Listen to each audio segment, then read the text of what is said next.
1965 Buick Riviera GS, the forgotten luxury muscle. Today, we're diving into the incredible story of a car that blended muscle, luxury, and elegance like no other. A car that was more than just chrome and horsepower.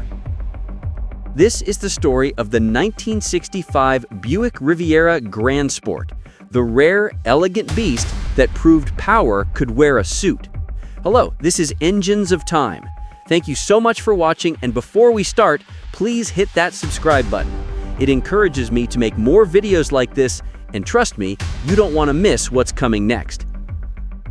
The birth of a new kind of American luxury. In the early 1960s, America's car scene was changing fast. The post-war boom had matured into a golden age of style, confidence, and horsepower. Cars weren't just machines anymore, they were fashion statements, status symbols, and declarations of identity. And at the center of that shift was a growing demand for something new, a personal luxury car. Until that moment, you were usually forced to pick a side, a big luxury cruiser like a Cadillac for comfort or a raw, stripped-down muscle car for performance. But a new kind of customer wanted both. They wanted something beautiful, something fast, but also something personal. A car that said, "I've made it," without screaming it.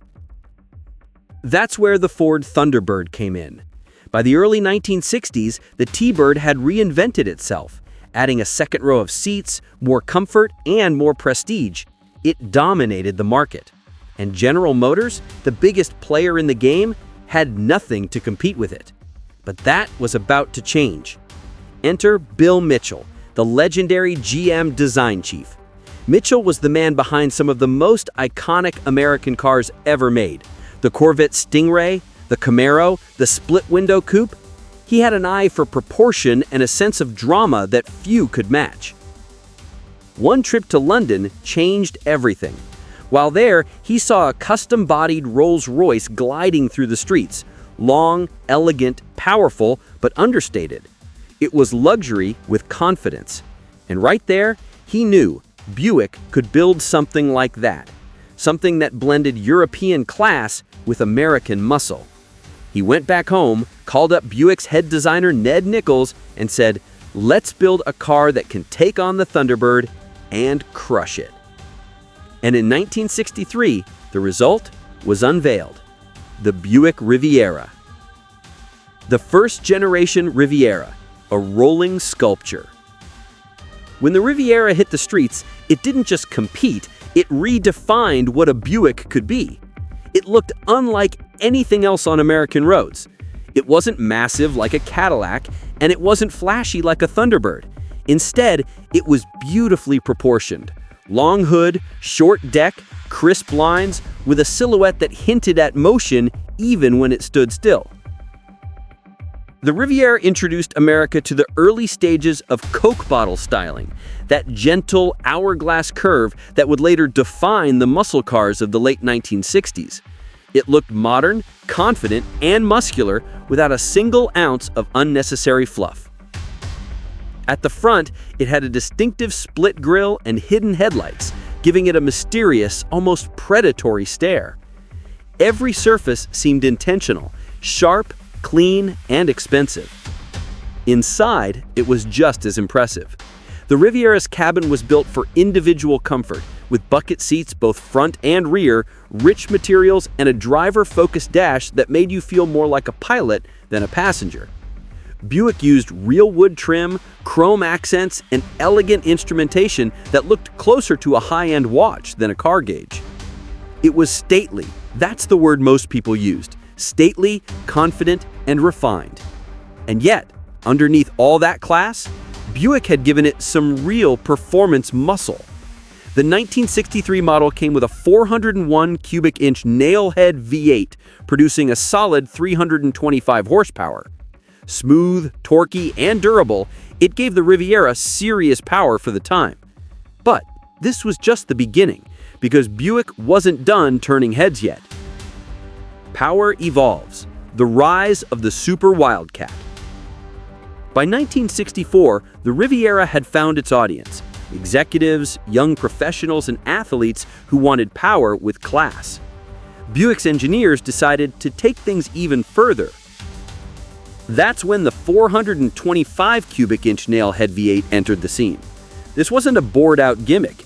It was a carefully tuned evolution of the 401, producing 340 horsepower and immense low-end torque, enough to move the 4,000-pound Riviera like it was half its size.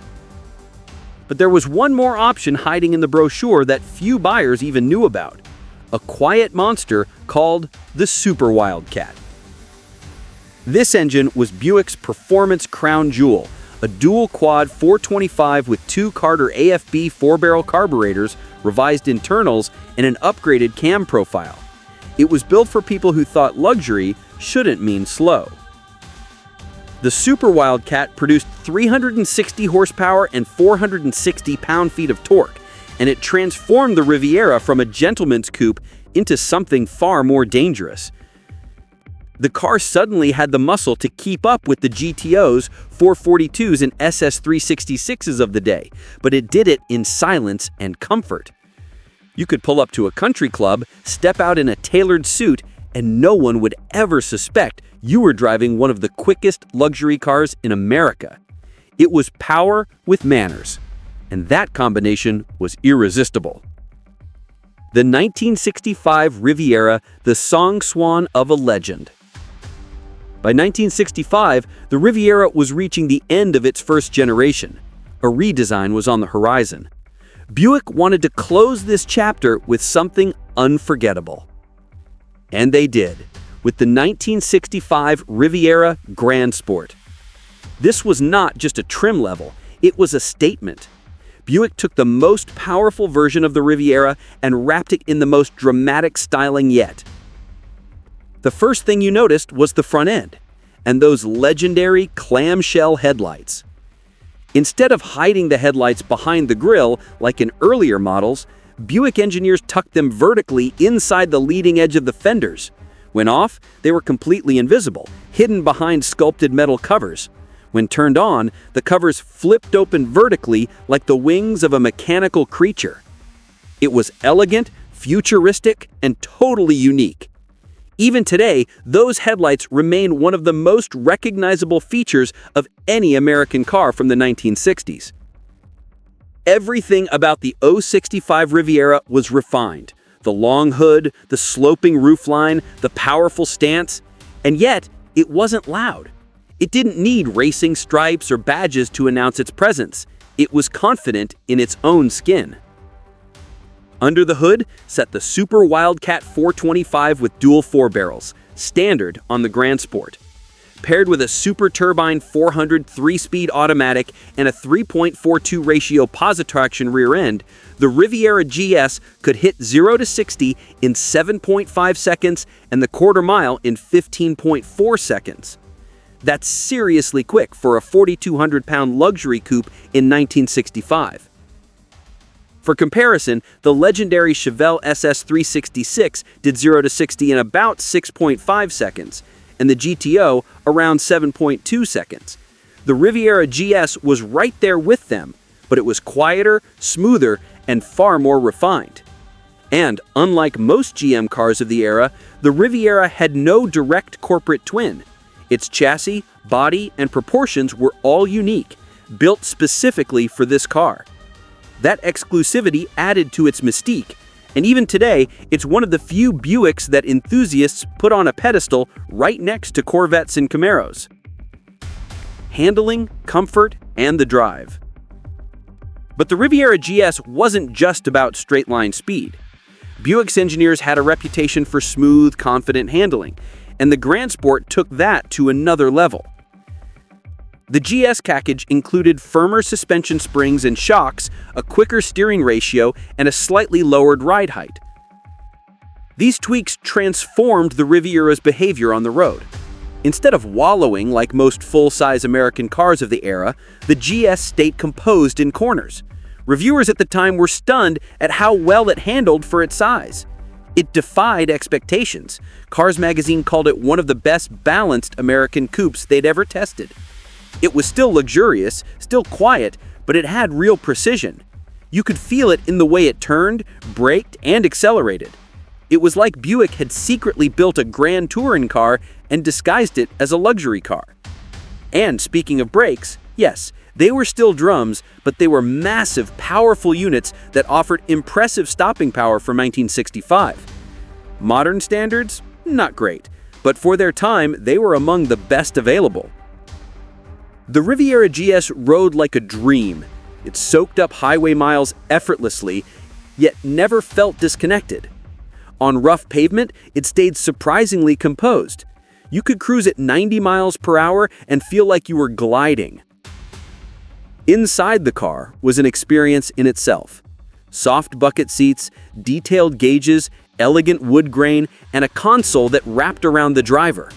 Even small touches, like the way the switches clicked or the doors shut, had a sense of craftsmanship. This was Buick's flagship, and it felt like it. Style and exclusivity. Buick made just 3,354 Riviera Grand Sports in 1965. That's it. Which means today, these cars are incredibly rare, and among collectors, they're considered the pinnacle of the Riviera lineup. Each Grand Sport came with unique details: chrome-plated wheel covers, super Wildcat valve covers, and a twin snorkel air cleaner with bold chrome trim. Even the badge design screams sophistication. And Buick added a classy touch.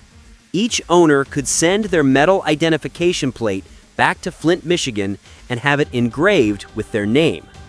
It was a personal touch, something special that made you feel like you owned a piece of the brand's soul. That kind of attention to detail doesn't happen anymore. And the Riviera's styling? It was so good that even Sergio Pininfarina, one of Italy's greatest designers, called it one of the most beautiful American cars ever built. That's high praise from a man whose studio designed Ferraris. End of an era. After 1965, Buick redesigned the Riviera for the 1966 model year. The new car was still beautiful, still elegant, but something changed. The proportions grew softer, the body heavier, the clamshell headlights were gone, replaced by more conventional units.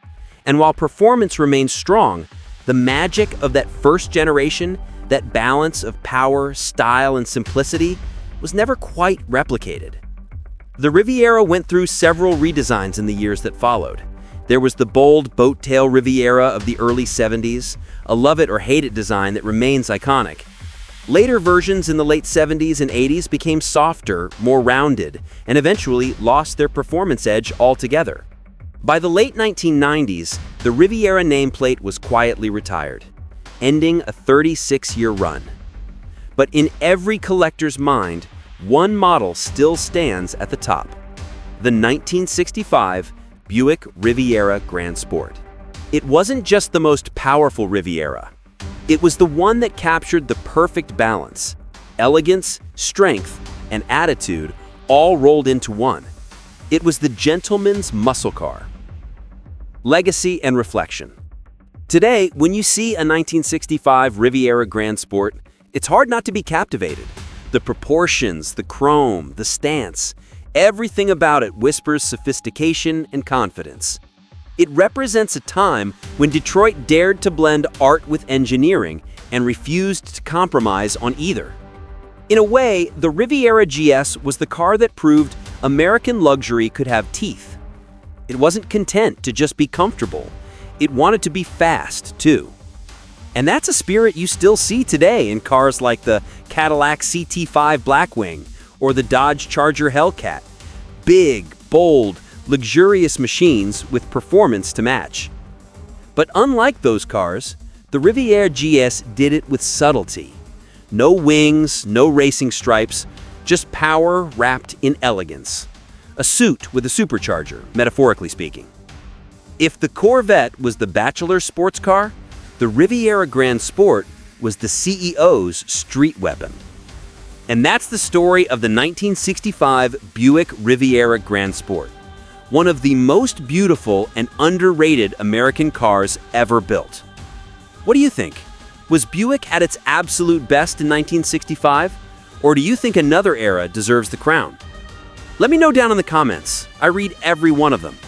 And if you enjoyed this deep dive, please take 2 seconds to hit that like button and subscribe to the channel. It really helps me keep creating videos like this, celebrating the cars that defined generations. Thanks for watching, and as always, I'll see you in the next one.